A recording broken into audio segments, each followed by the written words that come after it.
Zacarias, capítulo 1. Eu vou ler só o versículo 7. E depois eu vou pontuar a mensagem, construir a mensagem que já está gravitando o meu coração. Capítulo 1, versículo 7. Todos encontraram? Confirme dizendo amém. Leiamos a palavra. E aos 24 dias do mês 11º, que é o de Sebate, no segundo ano de Dário, veio a palavra do Senhor ao profeta Zacarias, filho de Baraquias e neto de Ido, dizendo: veio a palavra do Senhor ao profeta Zacarias, filho de Baraquias e neto de Ido, dizendo: veio a palavra do Senhor ao profeta Zacarias, filho de Baraquias e neto de Ido, dizendo. Tome seu assento com a sua Bíblia aberta e vamos à palavra do Senhor. Meus amados irmãos, os teólogos, eles têm o livro de Zacarias como um livro de difícil interpretação, porque Zacarias é um livro cheio de simbolismo, porém as mensagens simbólicas que está descrito neste livro têm lições profundas para a prática da nossa vida cristã. Se nós usarmos as aplicações que eu vou passar aqui esta noite, é claro que será impossível que nós consigamos abrir todos os símbolos deste livro. Zacarias recebe numa única noite 8 visões, 4 atemporal e 4 futurística. Seria impossível que numa única mensagem conseguíssemos trazer toda a revelação que está no livro, que está no texto. Mas eu quero ver se eu consigo pontuar pelo menos 3 destes simbolismos que aqui estão descritos neste livro. Mas antes de nós entrarmos neste simbolismo, foi proposital que eu li o capítulo 1 e o versículo 7 deste livro, porque neste versículo 7 está o tripé, está o escopo de toda a mensagem de Zacarias. Por que o escopo está ali? Para nós conseguirmos entender isto, nós vamos precisar ler Jeremias 25:10, Jeremias 29:10 e Jeremias capítulo 30. O Senhor pega Jeremias e ele diz a Jeremias: Jeremias, diz para o meu povo que eu vou levá-los ao cativeiro, e o tempo de cativeiro será 70 anos. Quando completar os 70 anos, eu vou descer, entrar na Babilônia, julgar o rei da Babilônia, e vou arrancá-los de lá, e vou trazê-los de volta de novo à terra que eu vos dei como herança. E o capítulo de número 30 de Jeremias, Deus é mais enfático e diz para Jeremias dizer ao povo: diga ao meu povo que quando voltar do cativeiro babilônico, eles terão paz, terão sossego e não mais serão arrancados da terra que um dia jurei que daria aos seus pais.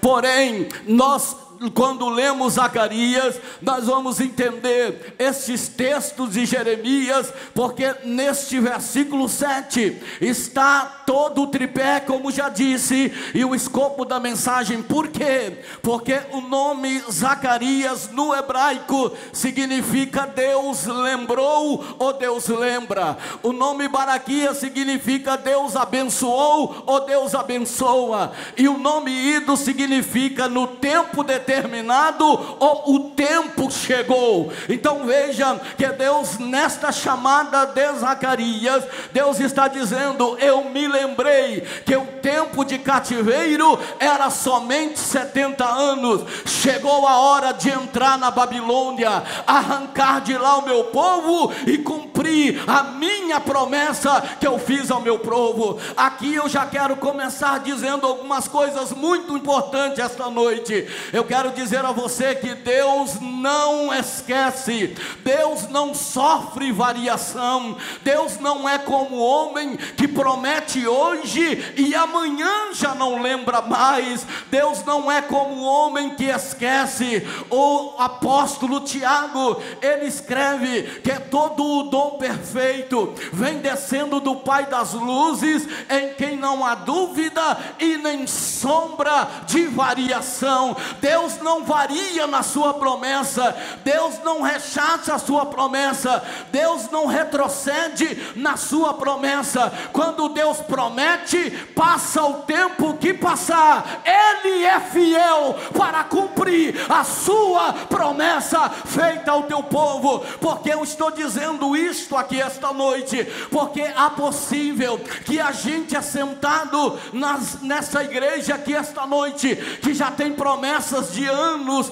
quem sabe promessas que já se passaram 2, já se passaram 3, já se passaram 4, 5 e até 10 anos, quem sabe, e você olha e vê que os que estavam à sua direita já foram para frente, o que estavam à esquerda também já viajou, já foi embora, o que estava na frente já está muito longe, e até quem estava atrás já passou e foi embora, e você ficou e olhou dizendo: Deus me esqueceu, eu não vou conseguir chegar no projeto e no propósito para a minha vida e para a minha casa, vou abrir mão e vou abandonar. Não faça isto, permanece fiel, permanece firme com Deus, porque Ele não te esqueceu, e na hora certa Deus vai fazer o milagre acontecer, mas é preciso se manter firme e fiel. Quando eu falo disso, eu me lembro logo de Gênesis capítulo 18, é lindo aquele texto ali,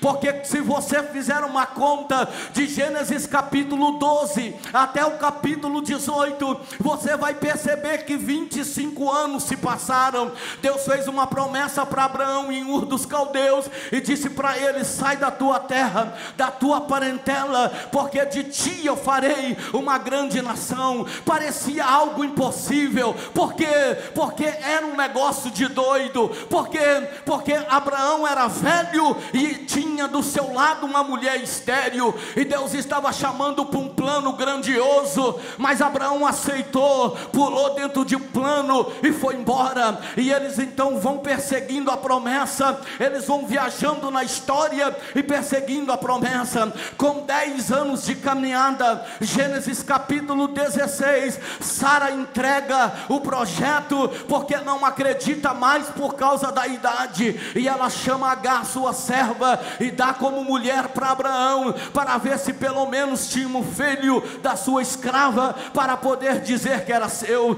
Ela abre mão, mas Abraão continua firme, Abraão continua vigente no plano, porque ele sabe que aquele que prometeu é fiel para cumprir. Quando chega em Gênesis, 25 anos depois, 25 anos já havia se passado, aí Deus no céu pega 2 anjos e diz: vamos descer à terra, porque eu tenho um problema de 25 anos para resolver, de 25 anos atrás para poder resolver. E Deus entra na esfera, invade a terra, entra na história, e diz a Bíblia que ele vem com 2 anjos, e ele manda 2 para Sodoma e Gomorra, mas ele fica ali com Abraão. E por que a gente sabe que é Deus? Porque quando ele diz para Abraão: cadê Sara? Está na tenda. Ele diz: eu só desci para dizer que ela vai engravidar. Do lado de dentro da tenda ela dá uma risada, e quando ela sai ele diz: por que você riu? E ela diz: não ri. Ele diz: riu, eu estou aqui fora, mas estou lá dentro também. Riu, você vai engravidar. 25 anos depois,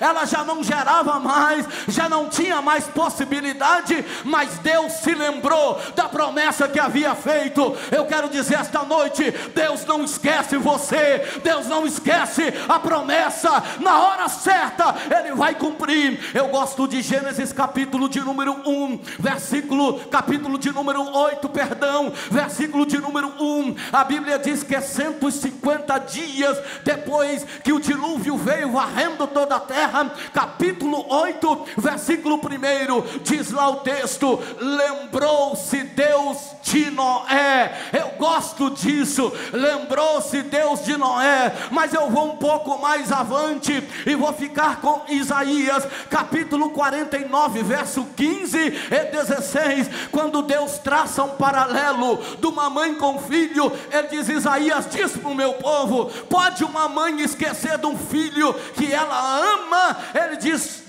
para o meu povo: ainda que essa se esquecer, eu jamais me esquecerei de ti, porque te tenho gravado na palma das minhas mãos. Oh, eu quero dizer aqui esta noite: você está gravado diante do Senhor. A tua casa não vai fracassar, vai vencer. É uma casa de vitória. O nosso ministério será um ministério de vitória, porque o nosso Deus é poderoso para cumprir a sua promessa. Quantos crê? Levante a sua mão e adore ao Senhor. E Deus então faz a promessa e diz o seguinte: Deus não se esquece, mas Deus também aqui no versículo 7 tem algo interessante. Quando chega a hora, Deus entra em ação. Eu gosto de pensar nisto, porque nós somos a geração micro-ondas, é a geração do imediatismo. Você quer orar agora e já quer que as coisas aconteçam na mesma hora, mas Deus é um Deus extraordinário, que trabalha no tempo e na sua história. Deus trabalha dentro do tempo, e eu gosto de falar sobre tempo, porque o tempo que Deus deu para o homem se localizar no tempo é o tempo chamado Cronos. Esse é o tempo do homem. Quando você olha para o relógio, você está olhando para o Cronos. Quando você olha para a sua agenda, você está olhando para o Cronos. Esse é o tempo que Deus deu. Mas há um tempo que nós desconhecemos, é o tempo de Deus. O latim chama de aios e o grego chama de prognosis. É prog de antes e gnosis de sabedoria, ou seja, antes do tempo, Deus já estava no tempo, preparando o tempo para colocar você no tempo, para te usar através do tempo e abençoar a tua história através do tempo. Se não chegou a hora, fica tranquilo, porque a hora que chegar, o milagre vai acontecer. Na hora que chegar a hora,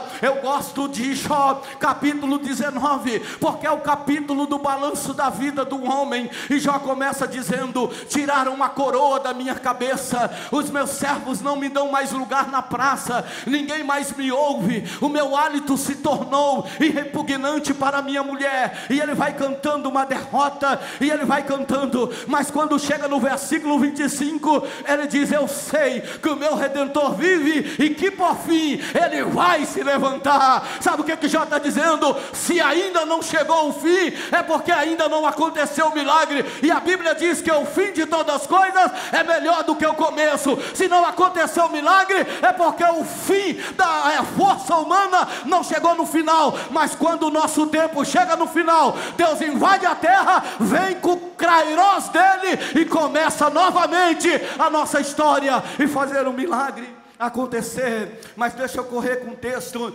porque isso aqui é muito profundo. Então, em primeiro lugar, Deus não esquece. Em segundo lugar, quando chega o tempo, Deus entra. Se você olhar no versículo de número 8, aí Zacarias começa as visões, e aqui está a primeira visão no capítulo 1 e no versículo 8. Qual é a primeira visão que ele tem aí? Ele tem a visão de um homem montado em um cavalo, e há um exército, e os cavalos estão em fila.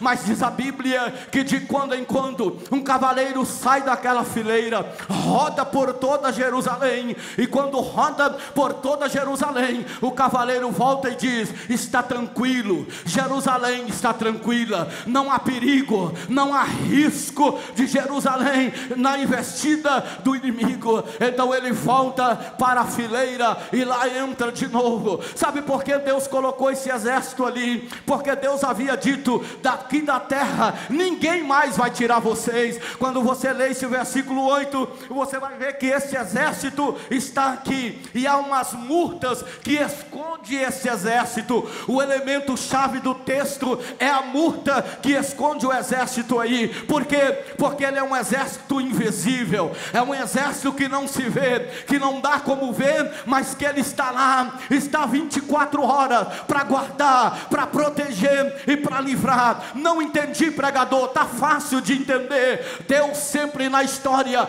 Ele tem os exércitos celestiais para guardar aqueles que são seus, para guardar aqueles que servem ao Senhor. O Salmo de número 34, versículo 7, diz que o anjo do Senhor acampa ao redor dos que o temem e os livra. Eu gosto também do Salmo 125, versículo 1, quando o salmista diz: como os montes estão às voltas de Jerusalém, assim o Senhor está em volta do seu povo. Mas quando eu penso nisso, aí eu me lembro de Pedro, que no capítulo de número 5, quando ele vai escrever, Pedro diz assim: o diabo, o vosso adversário, está ao derredor, ao derredor, ao derredor. Por quê? Porque ao redor está os exércitos celestial que guarda a tua casa, que guarda o meu ministério, que guarda a nossa vida, que guarda você, que guarda o seu filho. Aonde ele vai, os exércitos de Deus estão lá. Mas, pregador, existe um texto mais claro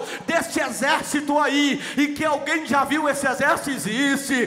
Capítulo 6 do segundo livro dos reis de Israel, lá no capítulo 6, a partir do versículo 8, a Bíblia diz que o rei da Síria fazia guerra contra o rei de Jerusalém, e o rei da Síria dizia: temos que armar uma emboscada para pegar o rei de Jerusalém. E ele fez isto por algumas vezes, tentando pegar o rei de Jerusalém. Mas diz a Bíblia que todas as vezes que a emboscada estava armada, Deus vinha, revelava ao profeta Eliseu, e Eliseu chegava e dizia: não passa por tal lugar, porque o rei da Síria está ali. Isso aconteceu, não foi uma e não duas, foi algumas vezes, a ponto do rei da Síria se reunir na recâmara e dizer: tem um traidor entre nós. Por que, rei? Porque a gente arma a emboscada, mas não consegue pegar o rei de Jerusalém. Então existe um traidor. Aí alguém levanta e diz: não há traidor entre nós, rei, não tem nenhum traidor aqui. O problema é que a gente aqui só tem jogadores de carta, de tarô, magos, adivinhadores e feiticeiro. Mas lá em Jerusalém não, lá eles têm um profeta conectado 24 horas com Deus, com o céu, e tudo que nós falamos aqui, Deus revela ele lá, e nós não temos como pegar ele. Então muda a estratégia. Qual é a estratégia agora? Deixa o rei de Jerusalém e vai pegar o profeta, vai calar o profeta. Vamos parar o profeta, porque se parar o profeta, para as revelações. Eu não vou entrar por este caminho, porque eu quero seguir a linha de raciocínio. Então eles vêm e cercam toda Dotã, e quando ele cerca toda Dotã, a Bíblia diz no capítulo 6, que o moço sai de manhã, e quando ele sai de manhã, que ele abre a porta e olha para as montanhas, ele vê o exército da Síria que cercou toda Dotã. Ele volta para dentro e diz: Eliseu, estamos perdidos, é melhor entregar, porque não dá mais, a gente está capturado. E Eliseu diz: o que é, rapaz? Ele diz assim: nós estamos perdidos. E Eliseu diz: fica tranquilo, maior são os que estão conosco do que os que estão lá fora. Aí Deus diz assim, aí Eliseu diz assim: ó Deus, abre os olhos do moço para que ele veja. E quando ele volta de novo, ele vê o exército do rei da Síria cercando Dotã em Jerusalém, mas ele também vê carros e cavalos de fogo, os exércitos celestial, os exércitos que Deus tem para guardar o seu povo, para guardar a sua igreja. Eu profetizo esta noite: o diabo não vai conseguir destruir a tua casa, a tua família e o nosso ministério, porque você está cercado. Deus cercou a tua casa, Deus cercou você, e a vitória é nossa, em nome de Jesus. Eu sinto a glória de Deus aqui esta noite. Eu sinto uma atmosfera espiritual neste lugar. Há uma glória de Deus aqui esta noite sendo caída, manifesta neste lugar. É noite de você sair daqui e andar dizendo: eu estou cercado, eu estou cercado. Dá um cutucão na pessoa do teu lado, por favor. Eu quero interagir com você. Olha para a pessoa do teu lado e diz: você está cercado. Deus está cercando a tua casa, Deus está cercando o teu ministério, Deus está cercando os seus negócios, Deus está cercando a sua chamada, Deus está cercando. Aliás, o problema de cerca é um problema que atingiu muito Satanás. No capítulo 1 do livro de Jó, eu acho lindo quando Deus vai dar testemunho de Jó, e Deus diz para Jó assim: Jó, Deus diz para Satanás assim: Satanás, viste o meu servo Jó, não há ninguém na terra como ele. Esse texto é lindo, e aí Satanás então vai dar a resposta no versículo 10 e 11 do capítulo 1. Satanás vai dizer: mas claro, ele também tinha que ser assim, porque tu tens cercado ele e tens cercado a casa dele. E aí Deus vai e abre a cerca, deixa o diabo entrar, toca em Jó, e Jó fica por 6 meses, diz os teólogos, fora da cerca. Deus sai de volta dele para deixar Satanás entrar para tocar, senão não toca, porque Satanás diz: tu está cercando, a cerca é forte, não tem como entrar. E Deus abre a cerca, diz: entra então e toca. E ele toca. Jó fica 6 meses fora da cerca. Mas sabe o que eu acho lindo? Que quando a aprovação de Jó vai acabando, aí Deus vem chamar ele. E quando Deus vem chamar ele, capítulo 38 de Jó, a Bíblia diz que Deus vem chamar ele do meio de um redemoinho. Isso não é à toa. Deus vem chamar do meio de um redemoinho. Por que que Deus vem chamar do meio do redemoinho? Porque o redemoinho tem 2 funções na história. A primeira é cercar, e a segunda é pegar o que está embaixo para jogar para cima de novo. Deus estava dizendo: vou te cercar de novo, jogar, tirar de baixo, pôr em cima de novo, vai ser honrado de novo, vou honrar você de novo. Não entendi, pregador? Se prepare, Deus vai cercar, Deus vai cercar, Deus vai cercar, Deus vai cercar, e o diabo não vai chegar até onde você está, porque haverá cerca de Deus lá. Aleluia. Capítulo ainda 1, versículo de número 18. Nós vamos ter aqui o segundo simbolismo. O primeiro simbolismo é um cavalo com seu exército.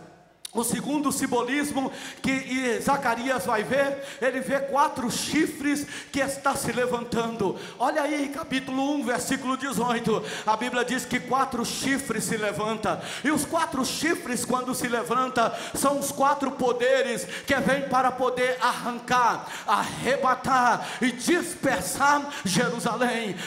Versículo 18. Os 4 chifres se levantam. E quando os 4 chifres se levantam, Zacarias se entristece, porque esses chifres representam o império dos medos, dos persas, dos babilônicos e dos assírios. São 4 impérios que vêm para tentar arrancar de novo o povo de Deus da terra. Mas quando os 4 chifres se levantam, Zacarias olha, Deus diz para ele: olha um pouquinho mais além. E quando ele olha um pouquinho mais além, ele vê que atrás dos chifres também se levanta 4 ferreiros que vêm destruindo os chifres, vem quebrando os chifres, vem arrebentando os chifres. Os 4 chifres que levantam são os poderes do inimigo, mas os 4 ferreiros que se levantam são os poderes celestiais que vêm atrás para tirar a força do adversário. Eu profetizo esta noite: Deus está tirando a força do nosso adversário, Deus está tirando a força do nosso inimigo. Sabe para quê? Para você vencer, para você ficar de pé, para você dar glória e para você ter uma vida vitoriosa. Deus está tirando a força. Eu profetizo esta noite a força do adversário quebrada sobre nossa vida. Quando eu falo de força, eu me lembro logo de Colossenses capítulo 2, versículo 14 e 15. A Bíblia diz lá que, havendo riscado o escrito de dívida contra nós nas suas ordenâncias, o qual nos era contrário, tirou-o de meio de nós, cravando-o na cruz. E aí continua: Paulo dizendo: e tendo despojado os principados e potestades, os expôs publicamente ao desprezo, e sobre eles triunfou na cruz. Oh, se eu fosse você, eu dava um glória essa noite. Foi na cruz que Jesus venceu o teu adversário, tirou a força dele, porque mais tarde Jesus aparece lá em Apocalipse, o capítulo número 1, lá naquele capítulo 1, e ele diz assim: João, não temas, eu sou o primeiro, o último, sou o que vivo, fui morto, mas eis aqui, estou vivo para todo sempre, e tenho a chave da morte e do inferno. Está na minha mão o poder, a autoridade. O diabo não tem mais força. A vitória da igreja para a glória do nome do Senhor Jesus. Oh, eu creio que você está entendendo esta mensagem esta noite. A vitória de Deus aqui, se você aplicar isso na sua vida, você entrou aqui talvez baixado, talvez vencido, mas você vai sair de cabeça erguida, dizendo: Deus não me esqueceu, Deus está me cercando, Deus está tirando a força do meu inimigo. Mas continuamos, vamos continuando para o texto, porque nós temos muita coisa ainda para falar. Aleluia, olha só que coisa linda.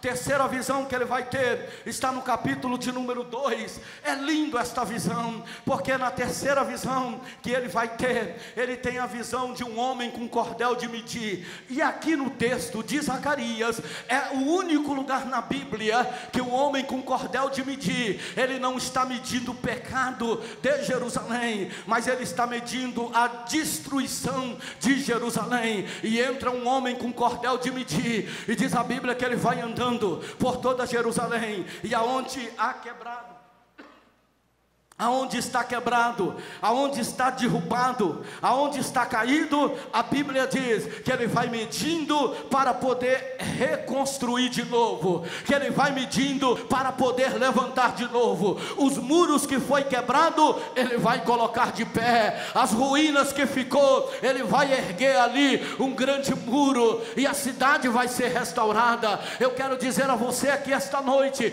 eu não sei em que área da tua vida você perdeu, eu não sei em que área da tua vida você sofreu derrota, eu não sei em que área da sua vida ficou ferida dos machucaduras, das perdas que você teve, mas eu tenho uma palavra de Deus esta noite. Deus te trouxe aqui para dizer que o homem com cordel de medir está aqui, e ele vai reerguer, ele vai restaurar, ele vai revigorar, ele vai renovar e vai refazer o projeto de Deus na sua vida. Quando eu me lembro disso, eu me lembro quando eu fui pregar em Londrina pela primeira vez. Eu já estava lá há alguns anos, e pela primeira vez nós fomos pregar num congresso de círculo de oração na cidade de Londrina, na abertura. E no sábado, o pastor Ronaldo Fonseca de Taguatinga se tornou um grande amigo. Tive o privilégio de conhecê-lo, e ele nos contou que lá na cidade onde ele é pastor, ele disse que um diácono fiel da igreja, um homem de Deus chamado irmão Joaquim, diz que o irmão Joaquim, um homem fiel na igreja, um homem assíduo na igreja. O irmão Joaquim diz que um dia os irmãos chegaram na igreja num culto de escola dominical e disseram para ele assim: pastor Ronaldo, vai lá na casa do irmão Joaquim. O que aconteceu? A casa do homem pegou fogo, não sobrou nada, só está cinza, e ele está lá com um pedaço de cabo de vassoura no meio da cinza, procurando restolhos de documento. E o pastor Ronaldo diz: mas como assim, rapaz? Pegou fogo. Ele disse: então segura a escola dominical que eu vou lá. Entrou no carro e começou em direção à casa do irmão Joaquim. E o pastor Ronaldo disse para mim que no meio do caminho ele pensou um monte de coisa. Ele disse que pensou assim: bom, eu vou dizer para o irmão Joaquim que o diabo está furioso, e foi lá e botou fogo na casa dele. Mas ele diz assim: mas que Deus é esse que deixa o diabo colocar fogo na casa do crente? Ele disse: não tenho o que falar. E ele disse que pensou outras coisas, e uma da segunda que ele pensou, ele foi dizer: eu vou dizer para o irmão Joaquim o seguinte: irmão Joaquim,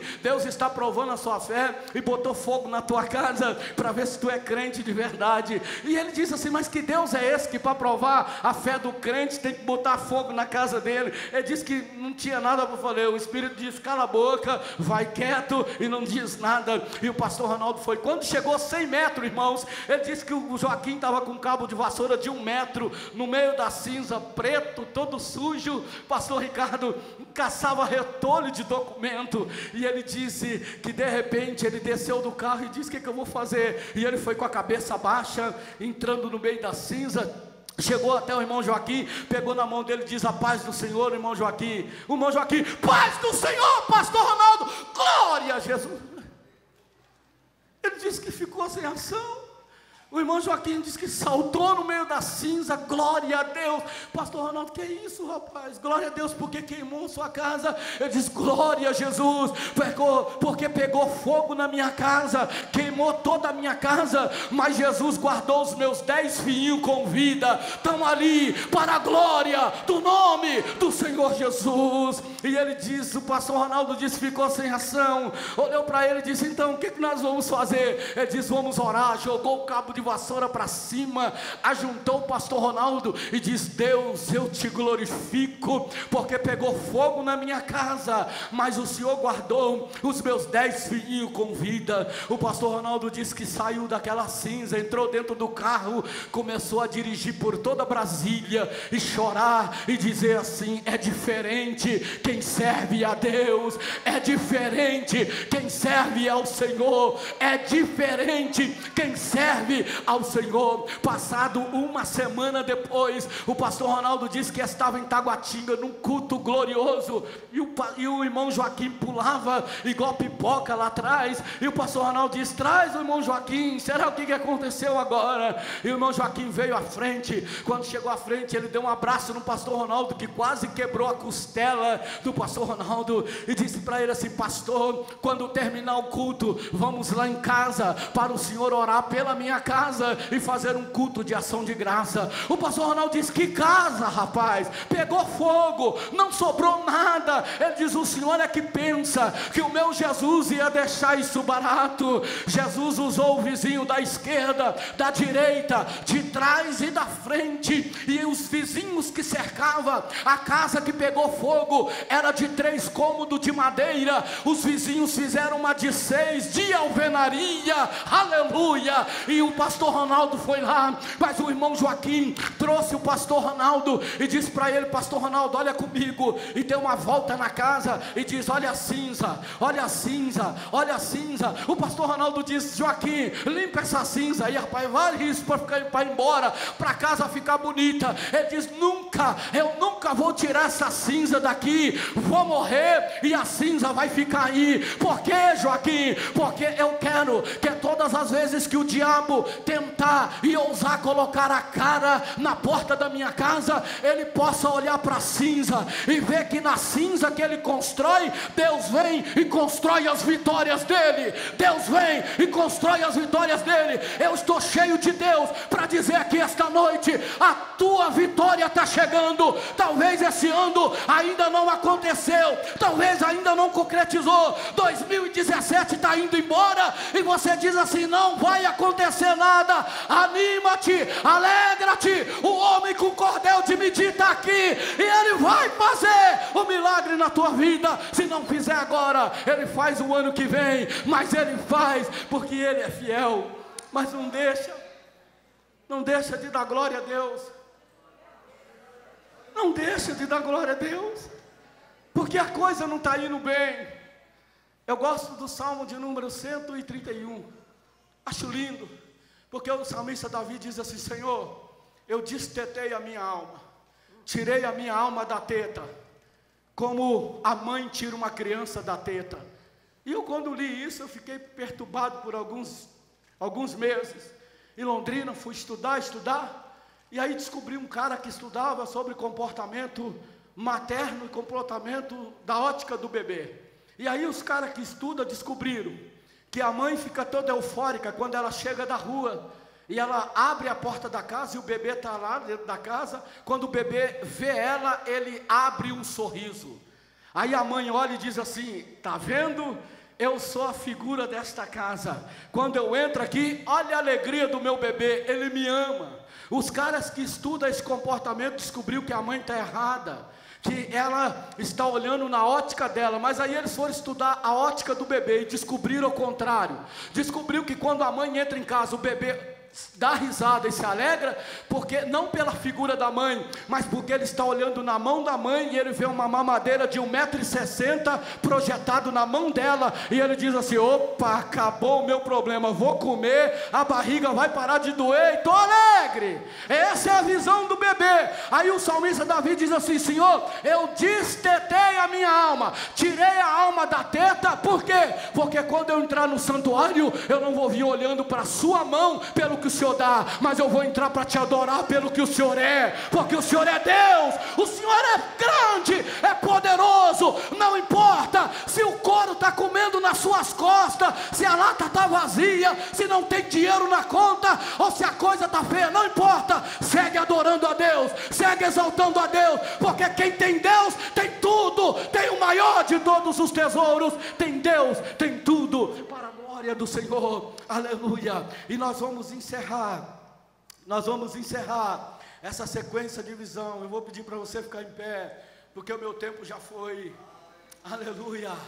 Nós vamos encerrar essa sequência de visão, olhando a visão do número 4, eu vou pular do número 3, porque essa aqui tinha que trabalhar o Antigo Testamento para te explicar ela, mas a quarta, a de número 4 desse livro, é a visão do castiçal. Ele vê um castiçal todo de ouro, e esse castiçal está do lado de uma oliveira, e tem 7 tubos que ligam a 7 lâmpadas que estão acesas, por causa do azeite que vem de cima, e de repente ele diz para Zorobabel: não é por força e nem por violência, mas é pelo meu Espírito. Deus estava dizendo: eu vou encher esse povo com uma dosagem tão grande do Espírito, que eles vão vencer as batalhas, que eles vão vencer os inimigos, com uma unção que eu vou derramar sobre eles. Eu estou dizendo esta noite, Deus está procurando gente para encher, para dosar de unção, para derramar unção, para você sair lâmpada acesa, para você sair aceso,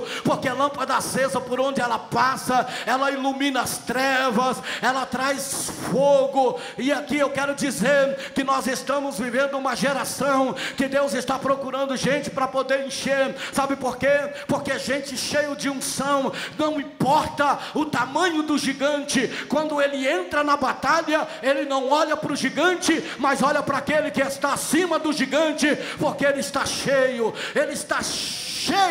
da glória do Senhor Jesus. Eu vou encerrar essa mensagem dizendo a você: aplica isso na sua vida, coloque essas lições em prática.